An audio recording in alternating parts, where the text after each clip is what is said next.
Oi, de novo. Meu nome é Renata. Eu sou autora do conteúdo que você está acessando. Esse é o primeiro capítulo do livro Relações Permitidas. E os comentários que eu tenho para fazer, são para tornar mais palatáveis, para você decidir se você quer acessar as páginas do livro e ler, se você sentir interesse. Sem edição de vídeo, sem preparação, sem nada. É nu, cru. Não dá tempo para conciliar o mundo virtual com o patamar de vida que eu tenho agora, de muita felicidade, mas é muito trabalho. Então, aqui vai. Nesse capítulo, as regressões eram espontâneas. O que levou a escrever esse livro foi um grupo de regressões espontâneas. Eu não pedi, eu não queria, eu não conseguia parar essas regressões. Quando chegou no montante de regressões que ao curso de vários dias, vários momentos durante o dia. O outro vídeo fala sobre quando isso começou, em 2010, e aonde. Aqui no blog tem esse primeiro vídeo. Eu não sabia o porquê. Quando terminaram-se as regressões, você percebe que terminou. Eu vendo os manuscritos que eu escrevia, depois de voltar dessas regressões, começou a fazer sentido. E teve vários conteúdos que eu vi que poderiam ser aplicados, falando assim, na real, podia ser aplicado na vida das pessoas. Para mim, é um dos livros mais importantes. Eu só escrevi porque eu podia manter os manuscritos só para mim. Para mim estava ótimo, mas o conteúdo é de um uso tão profundo, alivia tanto na vida das pessoas que eu decidi escrever. Agora, sobre esse primeiro capítulo.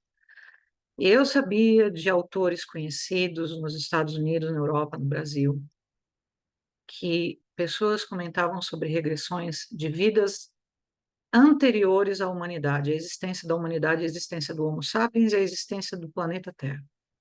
Então, não era uma coisa que eu nunca havia ouvido falar, eu nunca havia tido. Então, quando você vê as primeiras páginas, você compreende que quando eu vi isso, eu vi que não era uma vida humana, não era nada relacionado ao planeta Terra. E eu não tenho como provar que eles têm corpo físico ou não, porque foi me dito que 95% da criação divina não tem corpo físico, é corpo, o que a gente chama espiritual. Eles chamam de corpo menos denso, bem menos denso. Então, assim, não me vem ao caso provar a existência deles ou não, ou como foi, ou se a física prova ou não. Eu só vi que não era a biologia nossa. Então, eu tive que fazer um monte de tradução para compreender como que eu passaria para um texto palatável, um texto que daria para as pessoas compreenderem, mesmo que com alguma dificuldade, uma tradução teria que ser feita. Então, a primeira coisa assim, que você vai perceber é que a mãe da personagem principal estava grávida. Para mim, ela é a fêmea, e ela menciona que ela teve um confronto com um macho de outra espécie. Primeiro, eu decidi escrever macho e fêmea porque mulher e homem nós definimos para a espécie humana. Nós não chamamos uma vaca de mulher, nós chamamos de fêmea. Essa é uma fêmea bovina. Então, eu não conseguia chamar de homem e mulher, porque era não dava para colocar isso no contexto. Então, eu vou chamá-los de macho e fêmea. Então, ela está grávida de uma gravidez gemelar. Na espécie dela, as gravidezes são gemelares sempre. E ela menciona que ela teve um confronto com um macho. Esse macho estava acompanhado da fêmea dele, não era da espécie dela, não era da espécie reinante nesse local.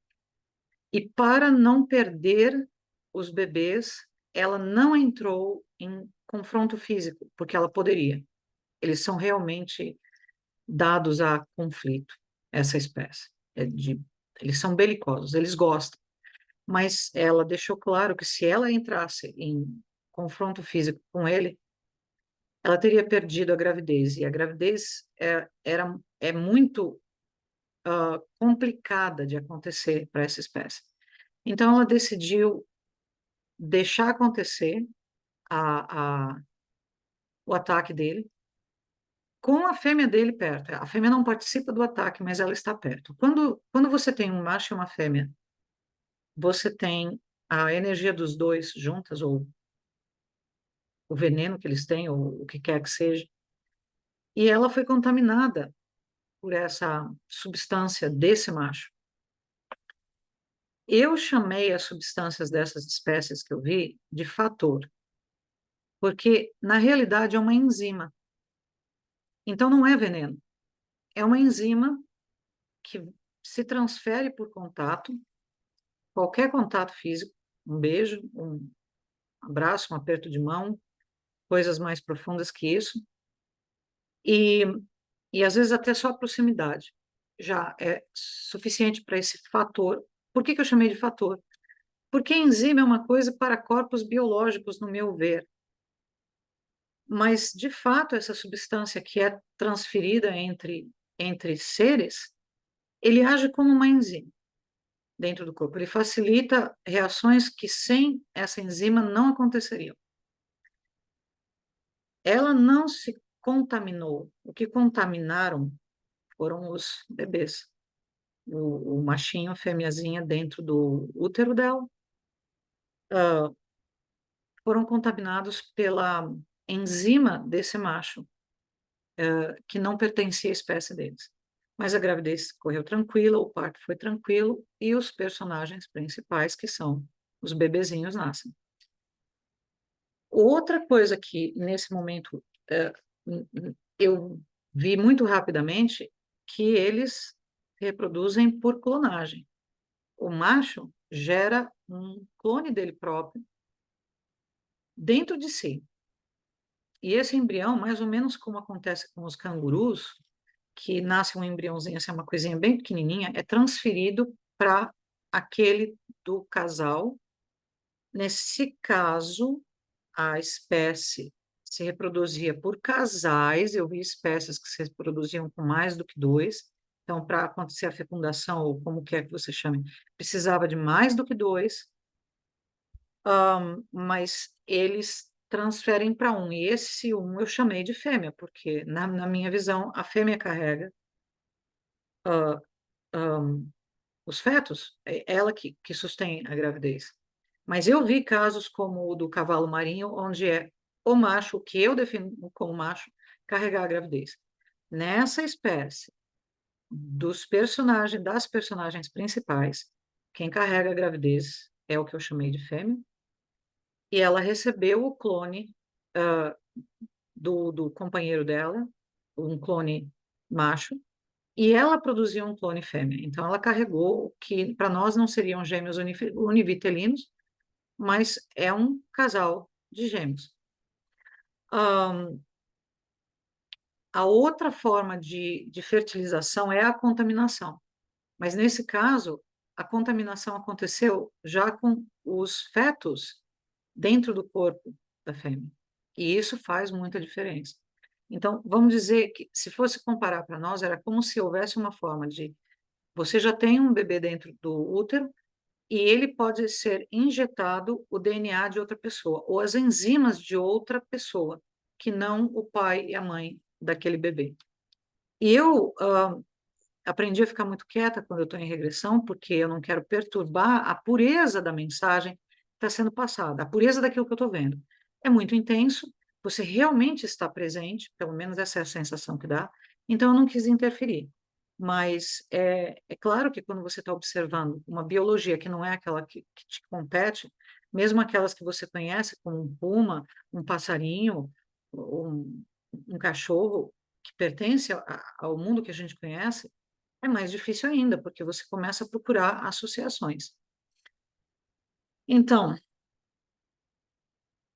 a saída dos pais da personagem principal. Então, a personagem principal fêmea se chama Na, foi a aproximação do que eu escutei o nome, a pronúncia deles.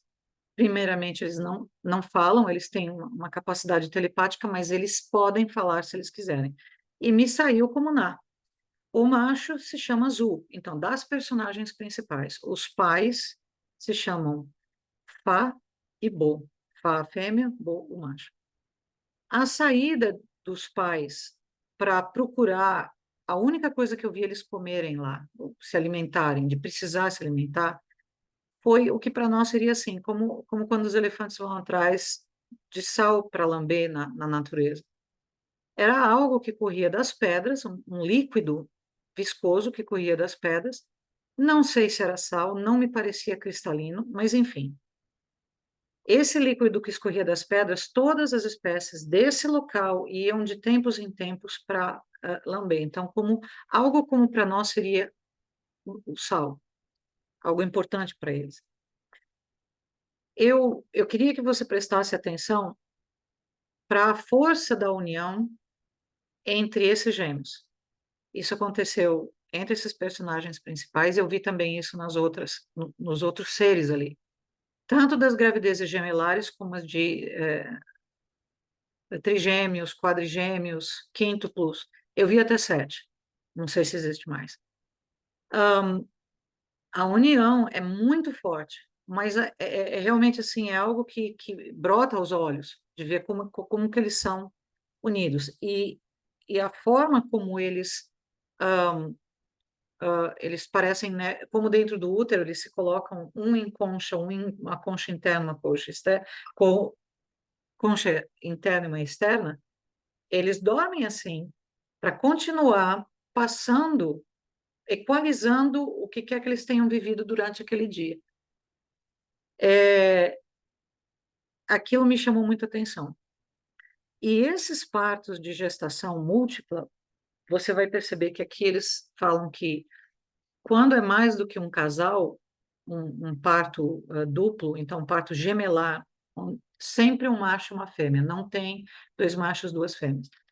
Mas você tem, então, os partos de gestação tripla, quádrupla, quíntupla, sextupla, sétupla, sempre dá problema. São criaturas que não conseguem sustentar a criação de todos os bebês que nascem. Então, acaba que os pais, o macho e a fêmea que procriaram, ficam com 2 ou 3, e os outros têm que ser enviados para outras estações, eu chamo estações assim, de, de, de desenvolvimento desses bebês. Então, se é mais do que 2, são espécies que são aceitas, não existe racismo, não vi racismo. Então, assim, são todos aceitos, mas existe um conflito muito sério quando a gestação é mais do que um macho e uma fêmea. E aí eles começam a separar, e outras espécies vão cuidar desses bebês. Ou mesmo a mesma espécie vai cuidar, mas, por exemplo, que para nós seriam os avós, os trisavós, vão cuidar de parte dos bebês que nasceram dessas gestações com mais do que um macho e uma fêmea. Outra coisa que eu gostaria que vocês prestassem atenção é que, para mim, parece que era uma lua, é um planeta, é um corpo celeste que orbita ao redor de algo maior. Então, para mim, define como lua. Para mim, as pedras lá pareciam ardósia, bem escuras, assim, ardósia molhada. E ali era só a maternidade. Ninguém morava ali. Você ficava pelo período de parir e criar até uma certa idade os bebês, que para mim era o início da adolescência. Tipo, para nós seria de 0 a 16 anos, ficam os pais e os filhos, todos ali naquela lua maternidade. Eu chamei de lua maternidade porque ali só fica quem procria, e tinha alguns animais, alguns predadores e algumas presas, que eram tão estranhos que eu preferi, para o bem da narrativa, não apresentar nesse livro, mas existiam criaturas que viviam naquela lua. Haviam várias luas nesse planeta. Esse planeta parecia com Júpiter. Eu não tenho como comparar o tamanho, eu não faço ideia. Mas me parecia assim, por comparação, é tipo Júpiter. Não acredito que seja no sistema solar, tá? Não entrei nesses detalhes, porque, de novo, esse livro é para explicar da onde veio o que eu vi e o que eu vi que poderia fazer de alguma forma a vida nossa, como seres humanos no planeta Terra, um pouco melhor. É informação só, informação prática. Então, esse é o primeiro capítulo do nascimento e da primeira etapa pré-puberdade dos dois personagens principais. Se você chegou aqui e quer ler, o capítulo está abaixo do vídeo. Seja bem-vindo e a gente se vê no próximo capítulo.